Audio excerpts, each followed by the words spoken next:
Muitas vezes, para consolar uma família que perde um ente querido, dizemos que ela possa justamente descansar como ele está agora descansando na presença do Senhor. Mas nós sabemos que isso muitas vezes não é uma verdade. Vamos falar um pouquinho sobre esta dimensão na palavra de hoje.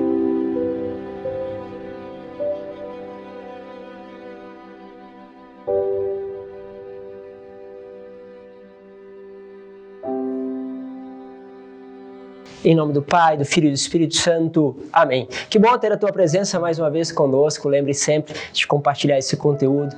O desejo é que mais e mais pessoas possam ser alcançadas pela palavra de Deus. Agradeço por cada comentário, cada like deixado, porque isso nos ajuda a chegar ainda mais longe com a palavra de Deus. Bom, quero pegar com vocês a primeira leitura, a primeira carta de São Paulo aos Tessalonicenses, capítulo 4, do versículo 13 a 18. Diz assim: Irmãos, não queremos deixar-vos na incerteza a respeito dos mortos, para que não fiqueis tristes como os outros que não têm esperança.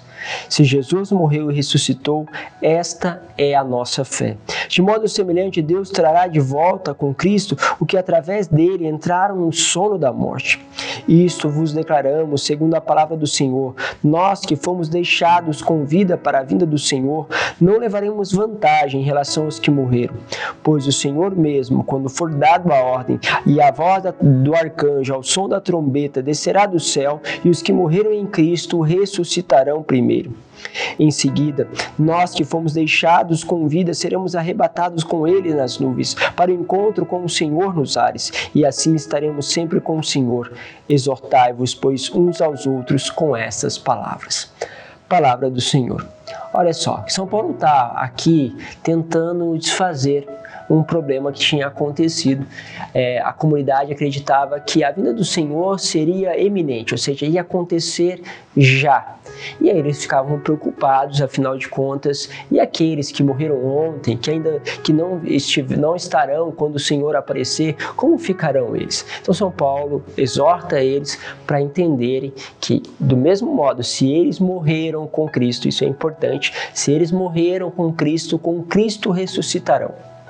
E assim, eles ressuscitarão e também nós seremos arrebatados, ou seja, aqueles que estiverem em vida serão arrebatados para a presença do Senhor. Ou seja, todos serão agraciados, aqueles que morreram antes e aqueles que estavam vivos diante da segunda vinda do Senhor. Mas, lógico, isso não aconteceu. Então depois, mais tarde, nós vamos ver nas homilias seguintes que a comunidade teve que lidar com isso, ou seja, com essa expectativa que não aconteceu. Bom, mas eu queria tocar em um assunto muito importante através disso, que nem todos os mortos ressuscitarão para a vida eterna, mas irão para o fogo eterno. Por que não ressuscitarão? Porque não morreram em Cristo. Ou seja, há aqui o ato de fé que nos une a Cristo, mas eu quero dizer que há uma fé que é prática.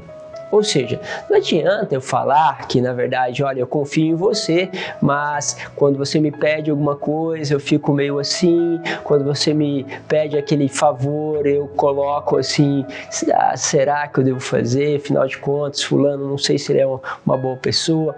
Ou seja, pessoalmente, com a voz, né? Isso deve ter acontecido com vários de vocês, né? Ou seja, alguém que declara que confia em você, mas na prática ele tem um pezinho atrás. Ele fica com medo, fica realmente assim, algumas coisas ele vai com você, outras coisas ele não vai. Então não tem aderência. E na maioria das vezes o que acontece é que há uma profissão de fé pela boca, mas não há na prática. E aí é isso que nós chamamos de ateísmo prático. Ou seja, na boca se fala que tem fé, na prática é um ateu. Por quê? Não vou na missa, não frequento a igreja, não preciso, rezo em casa. Então na prática eu sigo isso aqui porque isso é interessante. Sim, amar os outros, sim, isso aqui é bonito. gosto disso, isso é fundamental. Ah, mas essa parte aqui dos inimigos não dá. Essa daqui é demais. Essa obediência, depende. Depende. Se o Papa falar alguma coisa que eu concorde, eu vou fazer. Mas se não falar algo que eu concorde, principalmente dessas coisas ultimamente que vem acontecendo, afinal de contas a igreja precisa ser reformada, a igreja precisa ser modernizada, precisa entender os valores da cultura atual e se enculturar, ou seja, o mundo entre na igreja, né? É isso que depois na prática quer. Ou seja, se isso, né, faz parte, né, da minha vida, eu percebo que tem algumas coisas que quero, outros rejeito da palavra, outros eu acho que é só questões dos homens, que os homens que fizeram. Então, o que acontece? Na prática, eu vou seguindo somente algumas coisas. Na prática, é uma profissão de fé pela metade. Eu acredito em Jesus, mas vou em seitas que professam outras coisas que não tem nada a ver com o cristianismo. Então, qual é a ligação? Né? Quantas vezes eu tive que lidar com isso, né? De ir lá celebrar um velório, de celebrar um enterro, naquele momento difícil, né? Mas sem dúvida, né, que nós queremos colocar, né, essa graça, né, diante de Deus, de uma alma que se entrega a Deus, que está agora diante da presença de Deus, mas ali há uma mistura, onde a pessoa frequentava coisas que eram anticristãs e depois eu vou lá rezar. O que acontece aqui? Há uma incompatibilidade. É difícil dizer se justamente essa alma foi justamente abraçada pelo Senhor.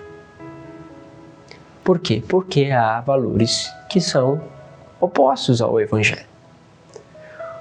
Assim, é muito delicado afirmar quais almas estão no céu, quais estão no purgatório e quais almas justamente estão no inferno. O que nós podemos dizer é, olha, eu vi nesta pessoa muitas coisas que correspondem ao Evangelho. Ou seja, há uma prática dessa pessoa de valores evangélicos. Então nós podemos ver isso e nisso nos dá uma esperança em relação à ressurreição. Porém, o fato simplesmente de morrer não lhe permite justamente ir à eternidade. Precisa então ter uma assimilação na própria vida do que é a prática da fé. Por isso, pense naquilo que você está construindo. Muitas vezes nós vamos perceber o seguinte, que almas que tendem mais no momento de morte e de passagem, tendem a silenciar, a encontrar um certo aspecto de felicidade, isso parece até contraditório, mas uma felicidade no sentido de uma esperança. Então ela geralmente acalma, mas e aí a gente percebe que essa alma tem uma tendência para a eternidade. Quando você vê uma alma com tantas inquietações, agitadas diante da morte, reclamando, murmurando, falando mal dos outros, pensando no dinheiro, no recurso, na casa, de quem vai ficar isso, com quem vai ficar aquilo, você percebe que talvez os valores que está levando não abrirão as portas da eternidade. Por isso, muito da forma com qual nós, ou seja, com o espírito com o qual nós morremos, é geralmente uma chave ou não para a eternidade. Deus os abençoe, Pai, Filho e Espírito Santo. Amém.